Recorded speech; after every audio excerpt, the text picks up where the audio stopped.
In 1995, on the edge of the Hambach lignite mine in North Rhine-Westphalia, a machine rolled forward that broke every visual reference contractors had ever relied on. Its designation was Bagger 293, a bucket wheel excavator weighing 14,200 metric tons, standing 96 meters tall, and capable of moving 240,000 cubic meters of overburden per day. Takraft's own launch brochure called it a continuously operating system, where interruption is failure. Period tray literature from mining engineering Europe noted its wheel alone carried 18 buckets, each capable of removing 15 cubic meters of earth in a single cut. It was not fast. It did not travel far. It could not be resold. It existed to erase landscapes permanently, methodically, without pause. And yet today, despite redefining scale itself, Bagger 293 survives only as a curiosity, a monument, a name whispered online. So how does a machine that perfected its purpose become economically untouchable? And why did engineering perfection leave no room for survival? In the late 1950s, at the Lochhammer Maschinenbau works in East Germany, engineers worked through winters that turned factory floors into freezers. Steam rose from welding stations. Slag pooled beneath cutting torches. The German Democratic Republic had inherited coal mines, but little capital, and Heinrich Kruger and his team faced a problem older than mechanization itself. Interruption cost money. Cable shovels paused between cuts. Drag lines repositioned. Trucks queued at loading zones. Every stoppage meant lost tonnage, and lost tonnage meant power shortages in a planned economy that measured success in kilowatt hours delivered. Kruger and his colleagues at Takraft, which stands for Tagebau, Crane, and Forderanlagen, studied a different principle: continuous excavation. Patent filings from 1957 show experiments with bucket chains mounted on rotating wheels, systems designed to cut and convey material in one unbroken flow. The idea was not new. Bucket wheel excavators had existed since the early 20th century, but Takraft's approach emphasized something radical for the era: uptime over everything else. Mobility did not matter. Versatility was secondary.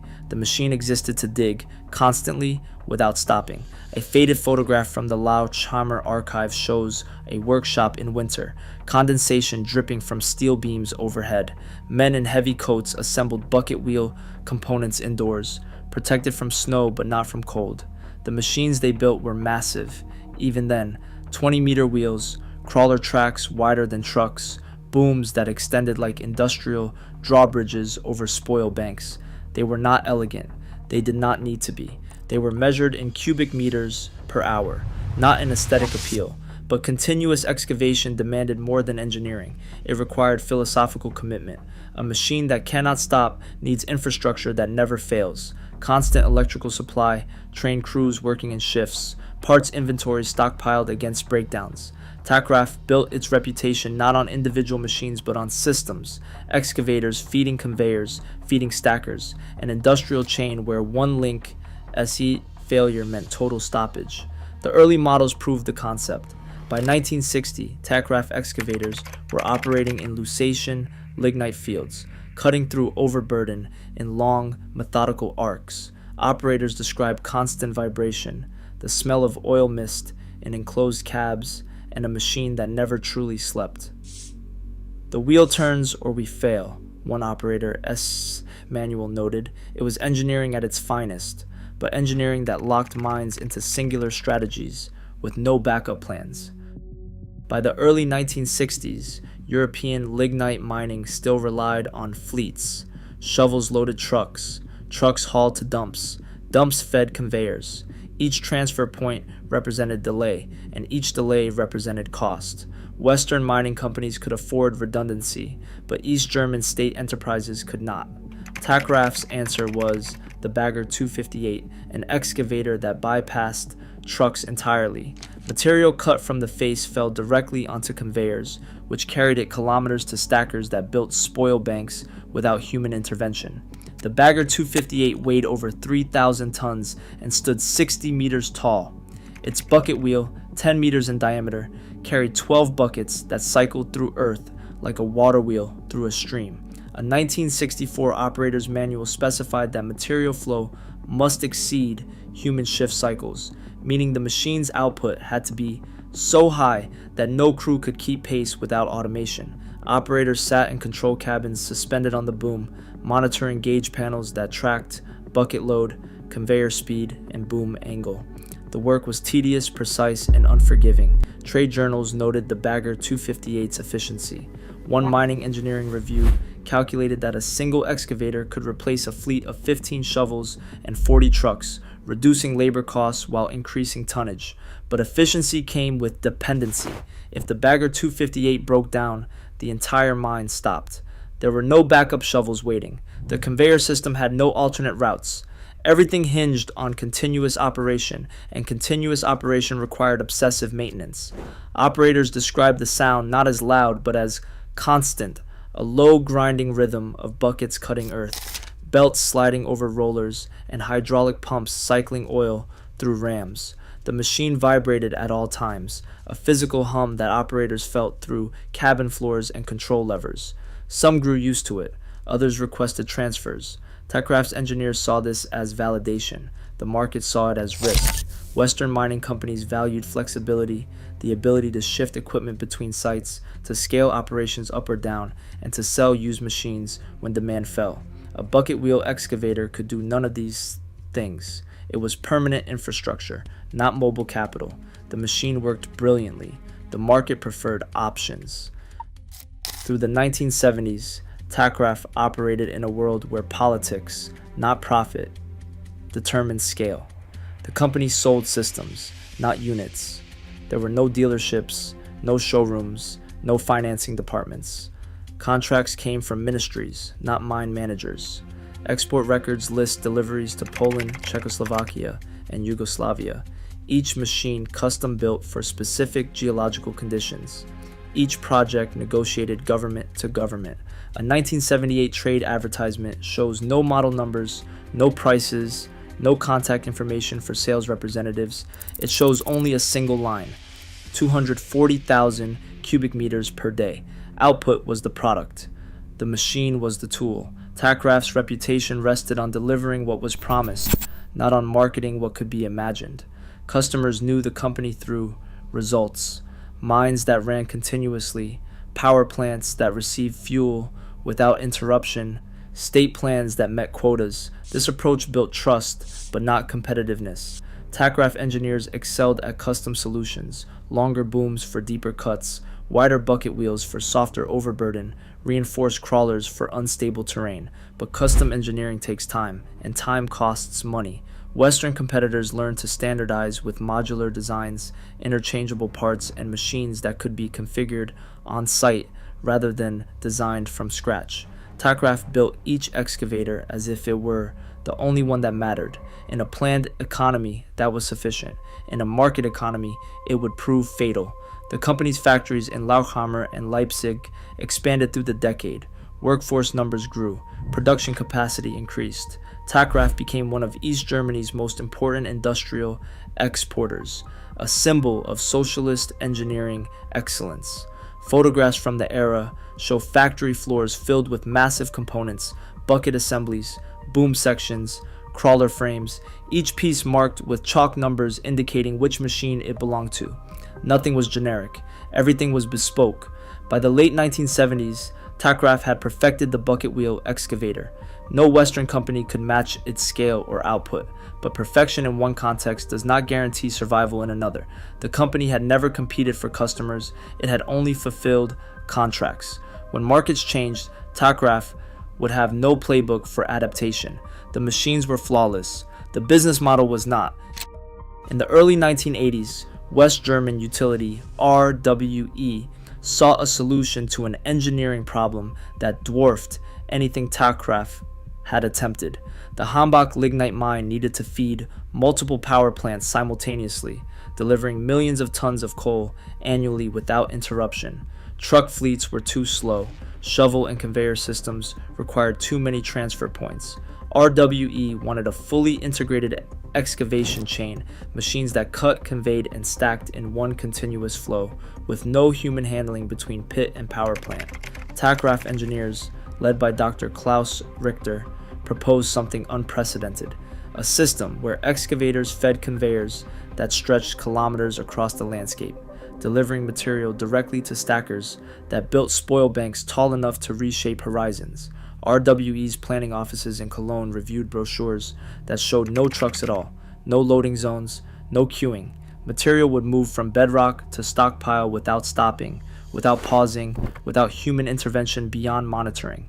The concept was elegant in its simplicity and terrifying in its commitment. One machine would carry the entire operation. If it failed, the mine stopped. If the mine stopped, power plants went dark. If power plants went dark, cities faced blackouts. Terrifying consequences. The system demanded absolute reliability, which meant absolute dependence. Richter's team understood the stakes. They also understood the opportunity. If Takraf could deliver a machine capable of sustaining RWE requirements, it would redefine what industrial scale meant. The excavator would not be a tool among tools. It would be the mine's heart, its lungs, its circulatory system. Everything else would exist to support it. Planning documents from 1983 show calculations that would make modern risk managers recoil.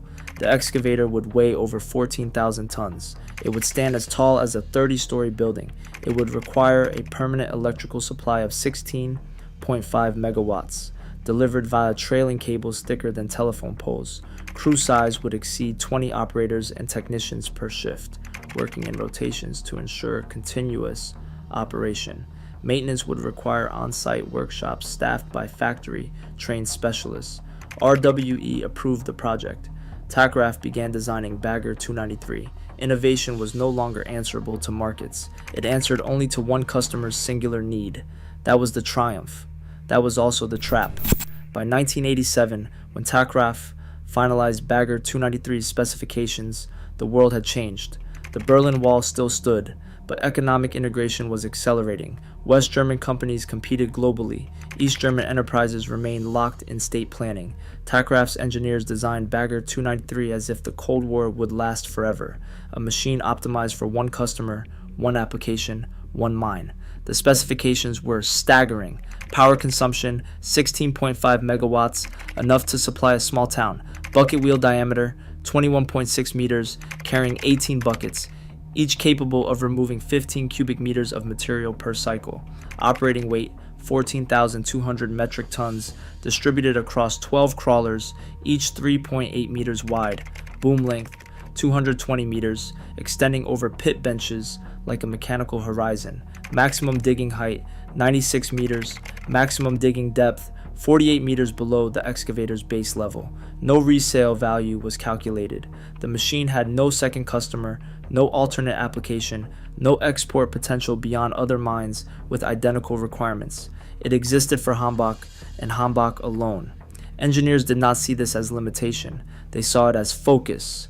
Every component was optimized for lignite mining in North Rhine-Westphalia's geological conditions. Every system was tuned for RWE, operational rhythms. The machine would be perfect for its purpose because it had no other purpose to compromise it. Design documents show obsessive attention to detail. Bucket teeth were hardened steel, replaceable in sections to minimize downtime. Conveyor belts were reinforced with steel mesh, designed to carry wet overburden without stretching. The boom's structural frame incorporated redundant supports, ensuring stability even if individual members failed. Control systems used analog gauges and mechanical linkages. Digital systems were available, but Takraf trusted proven technology over innovation. The crew compartment was pressurized and climate controlled, a small cabin suspended 50 meters above the pit floor. Operators would spend 12-hour shifts monitoring bucket load, conveyor alignment, and boom position, adjusting settings to maintain constant output. A training manual noted, "Continuity is control." Operators were not there to make decisions. They were there to prevent deviations. When engineering serves only one master, competition becomes irrelevant. Takraf built the machine it was asked to build. Markets were not consulted. Competitors were not considered. The machine had no second life, no fallback plan, no strategy for survival beyond RWE's commitment. Perfection, it turned out, was fragile. Assembly of Bagger 293 began in 1990 at Hambach, just as East and West Germany reunified. Components arrived by rail and on specialized crawler transporters, including sections of boom, bucket wheel assemblies, crawler frames, electrical cabinets, and hydraulic manifolds. Takraft's factory logs record that wheel imbalance testing alone lasted 9 months. Engineers needed the bucket wheel perfectly balanced. Even a minor wobble at operational speed would tear the boom apart within weeks. The assembly site became a small industrial city. Cranes lifted boom sections onto temporary supports. Welders worked in shifts, sealing structural joints that would carry loads exceeding 1,000 tons. Electricians routed cables through conduits, connecting control systems to motors, sensors to gauges, and alarms to shut down circuits. Hydraulic technicians assembled rams and pumps, testing pressure limits under conditions that simulated years of operation compressed into weeks. Operators hired for Bagger 293 trained on smaller excavators first, learning the rhythms of continuous mining. One operator recalled the sound during commissioning tests: not loud, constant. A low frequency you felt through the frame, through your boots, through the control seat. The machine did not roar. It hummed all the time, like breathing. Reunification changed everything except the design. Takraft suddenly faced Western accounting standards, labor laws, and competitive markets. The company's government contracts evaporated. Export customers demanded financing options Takraft had never offered. Engineers who had designed for performance now had to consider cost. Managers who had reported to ministries now answered to shareholders. But Bagger 293 remained locked in its 1987 specifications. Components had been manufactured. Systems had been tested. The contract with RWE was binding. The machine could not be redesigned for flexibility, could not be scaled down for export, could not be marketed to other customers. It was committed, physically, financially, and operationally, to one mine, one customer, one era. Assembly finished in 1993. Systems integration took another 2 years. Bagger 293 did not fail. It did exactly what Takraft promised. But by the time the first bucket cut into Hambach's overburden, the world that had ordered the machine no longer existed. Perfection takes time. Markets do not wait. When Bagger 293 cut its first bench in 1995, the bucket wheel's shadow crossed an entire field.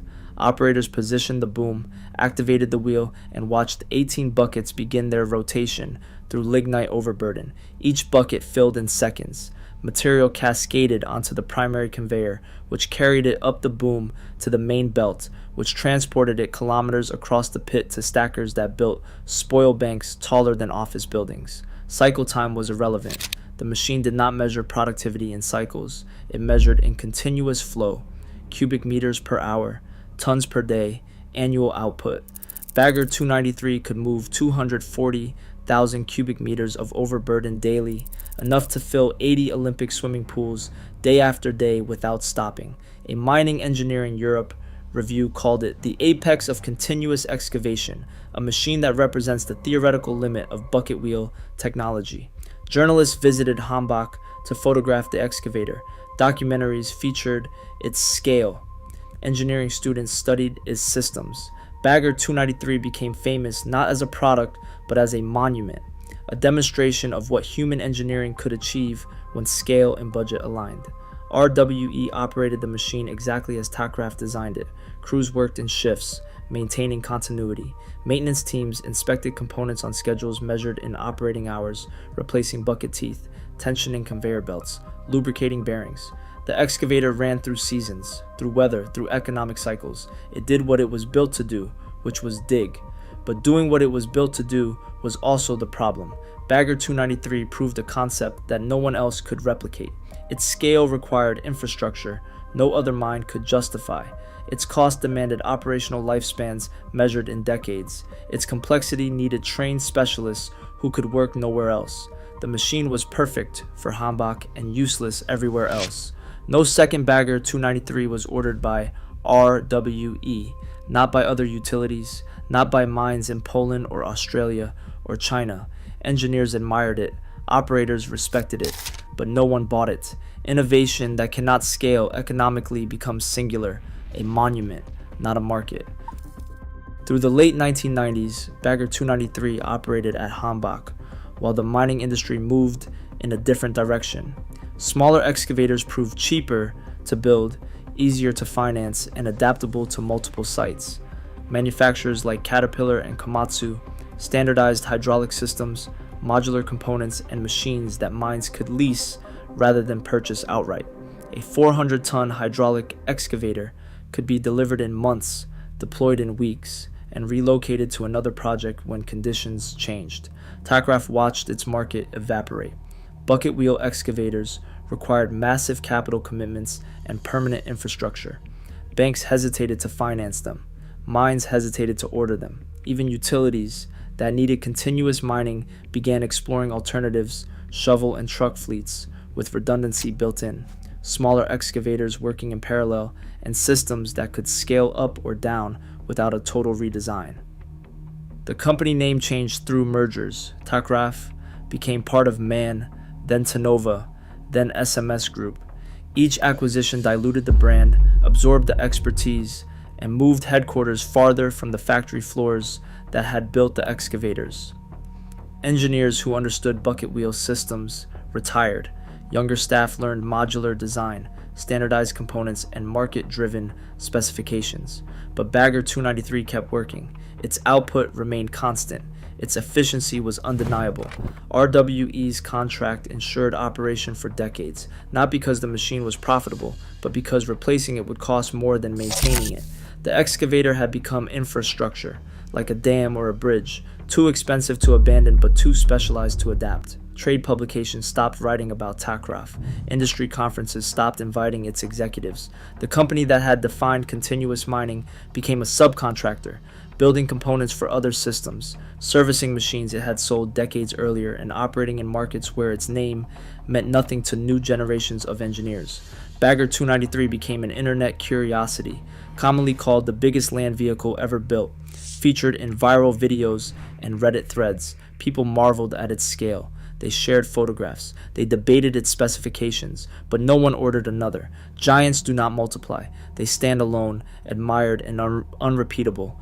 Proof that innovation without replication is spectacle, not business.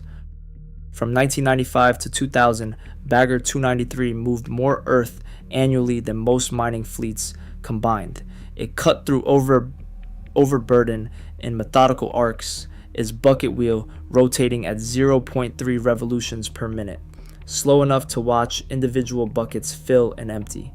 The boom tip advanced across pit benches like a mechanical glacier, leaving cleanly cut faces behind. Conveyor belts carried material away continuously, their rhythmic clatter audible kilometers from the excavator. But continuous operation demanded infrastructure that few mines could sustain. Maintenance crews worked on site in dedicated workshops, stocked with spare parts manufactured specifically for Bagger 293. Bucket teeth wore out every few weeks and required replacement by technicians who climbed onto the wheel during scheduled maintenance windows. Conveyor belts stretched over time and needed retensioning by crews who understood the exact specifications Takraf had engineered. Hydraulic seals leaked and demanded replacement with components that fit no other machine. Maintenance was constant and costly.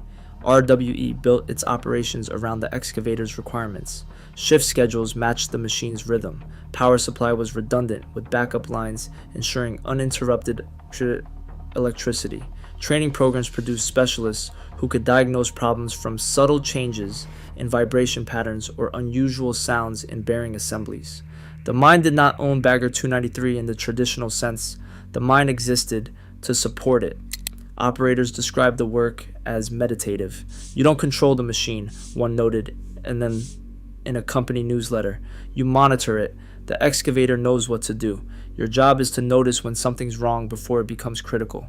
Gauges tracked bucket load, conveyor tension, boom angle, and electrical consumption. Deviations meant adjustments Alarms meant shutdowns. Shutdowns meant lost tonnage and frantic troubleshooting. Meditative work hid a high degree of vigilance. The excavator's reliability became its prison. Because it worked so well, RWE depended on it absolutely. Because RWE depended on it, the company could never replace it. Ownership became permanent, a 40-year commitment to a machine that would outlive the engineers who designed it and the operators who ran it. Reliability demanded infrastructure. Infrastructure demanded permanence. Permanence became burden. Reliability turned into constraint. By the early 2000s, the global mining industry had moved decisively toward flexibility. Caterpillar's 797 haul trucks could move 400 tons per load and relocate between sites. Komatsu's PC-8000 hydraulic excavators could dig anywhere, adapt to any material, and deploy in months rather than years. Liebherr's crawler cranes could assemble and disassemble in weeks. Every major manufacturer emphasized modularity, standardization, and mobility. Flexibility became the market priority. Bucket wheel excavators represented the opposite philosophy. They were permanent, specialized, and inflexible. They excelled in one application, removing overburden from lignite mines, but failed at everything else. They could not switch between coal and copper. They could not relocate to new deposits. They could not scale operations down during recessions. They were industrial infrastructure disguised as machinery, inflexible by design. Financial markets reinforced this shift. Banks preferred lending against mobile equipment that could be repossessed and resold. Leasing companies built portfolios of standardized machines that could serve multiple customers. Mining companies valued optionality, the ability to expand, contract, or pivot without being locked into 40-year commitments. A hydraulic excavator was capital equipment. A bucket wheel excavator was infrastructure investment.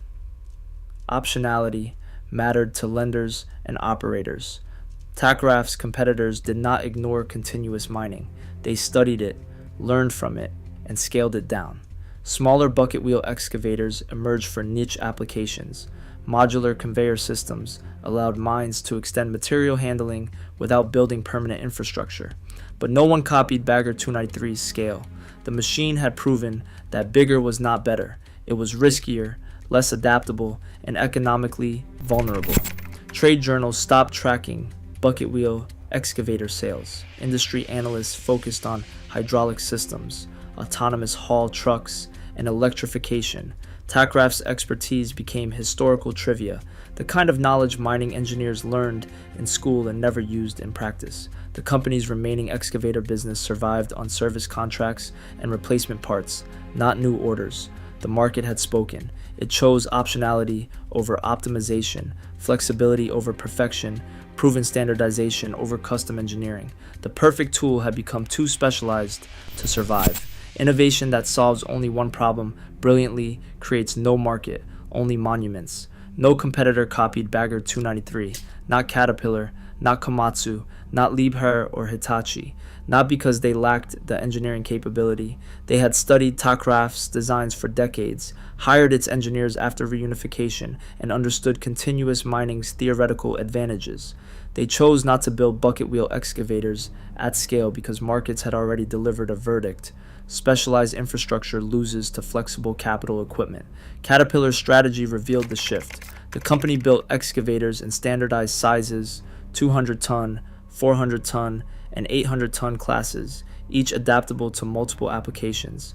A CAT excavator could dig copper in Chile, coal in Wyoming, or iron ore in Australia. It could be sold after 5 years and redeployed elsewhere. It could be financed through conventional loans and leased to operators who needed capacity without commitment. The same machine design served hundreds of mines globally.